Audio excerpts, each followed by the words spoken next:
এইমাত্র ভারতের সেনাপ্রধান হুঁশিয়ারি দিয়েছেন আজ রাতেই অথবা কালকে দিনের মধ্যেই বাংলাদেশে আক্রমণ করা হবে।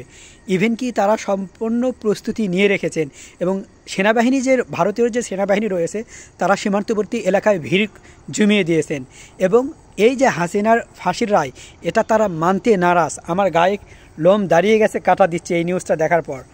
এইমাত্র দেখলাম সেনাবাহিনী বলতেছে যে আজ রাতের মধ্যেই বাংলাদেশে আক্রমণ করে ফেলবে এবং বাংলাদেশকে তছনছ করবে এবং বাংলাদেশের এই রায় ভারতীয় মানে না।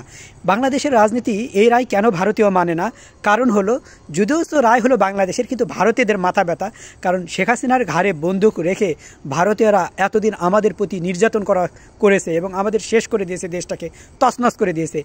একটা দেশের উপর যখন আরেকটা শগুনের দৃষ্টি পড়ে, অন্য দেশের শগুনের দৃষ্টি পড়ে না, তখন সেই দেশ কখনো ভালো থাকতে পারে না, শেষ হয়ে যায়, তছনছ হয়ে যায়, সেই দেশের অস্তিত্ব বিলীন হয়ে যায়। যখন আমাদের দেশে আমরা ইলিশ খেতে পারি না, দাদা বাবুরা হাসে। যখন আমাদের টাকায় বিদ্যুৎ কিনা, কারেন্ট থাকে না এবং বিদ্যুতের বিল দ্বিগুণ হয়ে যায়, অথচ এরপরও বিদ্যুৎ কারেন্ট কেটে দেবে বলে আমাদেরকে হুমকি দেওয়া হয়। এবং যখন আমরা দেখি আমাদের দেশে থাকার পরেও শাহজালাল আন্তর্জাতিক বিমানবন্দর আগুন দিয়ে পুড়িয়ে ফেলা হয়, যখন দেখি মাইলস্টোন কলেজে প্লেন ক্রাশ হয়, যখন দেখি একের পর এক বড় বড় আমাদের দেশের কলিজা, আমাদের দেশের কিডনি, এগুলো শত্রুরা খুলে নিয়ে যাচ্ছে, তখন আর আমাদের করণীয় কিছু থাকে না। শুধু আমরা চেয়ে চেয়ে দেখি, কিন্তু আমাদের করোনার আমরা যে কিছু করব এই করা এতটা অসহায় যে আমরা শুধু বোবার মতো দেখি। আমাদের জন্য প্যারালাইজ রুগী হয়ে গেছে আমরা। আমাদের শুধু দেখা আর শোনা, কিন্তু আমরা বলতে পারবো না, আমরা কিছু করতে পারবো না, কারণ আমাদের প্যারালাইজ, পা চলবে না, আমরা কানে শুনি না, আমরা বধির হয়ে গেছে। এমন করে রেখেছে এই পার্শ্ববর্তী দেশ ভারত। আজ রাতের মধ্যে আমাদের বাংলাদেশে অ্যাটাক করবে সেই পরিকল্পনা করছে। আমার ভয় লাগতেছে, জানি না আমাদের কি হতে পারে ভবিষ্যতে।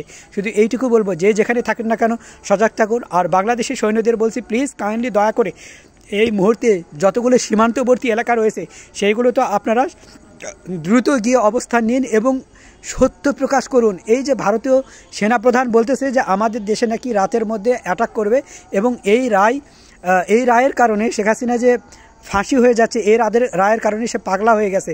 ভারতের মাথা ব্যথা যতটা বাংলাদেশের মাথা ব্যথা না, ভারতের মাথা ব্যথা তার চেয়ে কয়েক গুণ বেশি।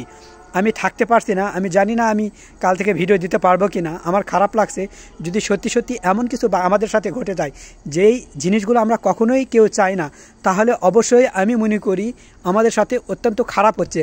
আমাদের দেশ আর কত যুদ্ধ করবে? যুদ্ধ করতে করতে করতে আমরা শেষ হয়ে গেছি। আমরা কোনো যুদ্ধ চাই না, প্লিজ দয়া করে আমরা কোনো যুদ্ধ চাই না। এই মুহূর্তে যে যেখান থেকে পারেন সবাই প্রত্যেকের অবস্থান থেকে আপনারা তৈরি হয়ে থাকুন, যাতে করে শত্রুপক্ষ যদি আমাদের দেখি কোনোভাবে আক্রমণ করে, যাতে আমরা প্রতিহত করতে পারি।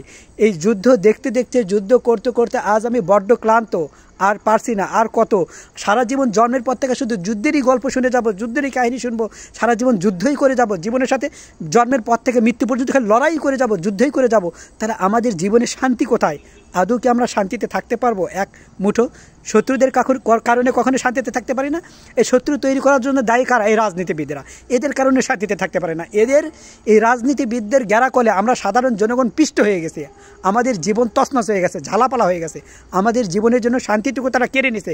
এই রাজনীতিবিদরা আমাদের জীবনে কখনো শান্তিতে থাকতে দেবে না, ইভেন কি আমাদের কোথাও শান্তিমতো চলতে দিবে না।